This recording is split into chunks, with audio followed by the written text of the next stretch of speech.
Everyone আসসালামু আলাইকুম, আশা করি সবাই ভালো আছেন। তো কানাডাতে কিন্তু আপনারা যতটুকু জানেন বা কানাডার ব্যাপারে আমি যতটুকু আপনাদেরকে ইনফরমেশন দিছি, ওই জায়গাটার মধ্যে সবচেয়ে বেস্ট পার্ট হলো কানাডাতে আপনি যদি কানাডাতে আসতে চান, সবচেয়ে বেশি ডিমান্ডেবলের জায়গা হলো কনস্ট্রাকশনের সাইট। আমি কিন্তু সবসময় আপনাদেরকে বলি যে কানাডা এরকম একটা জায়গা যে এখানে বাড়ি ঘরের যে ব্যাপারগুলো এগুলো টোটালি কাঠের হয়ে থাকে।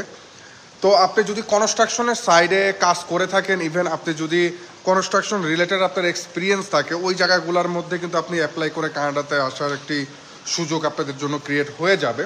বাট সব কিছুর পিছনে আপনি উইদাউট এক্সপিরিয়েন্স ছাড়া বা উইদাউট কোনো কিছু ছাড়া, উইদাউট এক্সপিরিয়েন্স আপনি কানাডাতে এসে আলটিমেটলিভাবে এসে বলতে কি আপনি আসতে পারবেন না, বা কোনোভাবেই কিন্তু আপনাকে তারা ভিসা দিবে না, ইভেন আপনাকে কোনোভাবেই আপনি যে কাগজপত্রগুলো সাবমিট আপনি রিজেক্ট হবেন। তো এই ক্ষেত্রে আপনাদের যেটা দরকার যে ইসি এর যে ব্যাপারটা, আপনাদের ভ্যালিড এক্সপিরিয়েন্সের সার্টিফিকেট, যা ইভেন আপনি যে কাজগুলো করতেছেন, ইভেন আপনার ব্যাংক স্টেটমেন্ট, ইভেন আপনি প্রতি মাসে যে একটা স্যালারি দিতেছে আপনাকে, সেই জিনিসগুলো কিন্তু সাবমিট করতে হবে।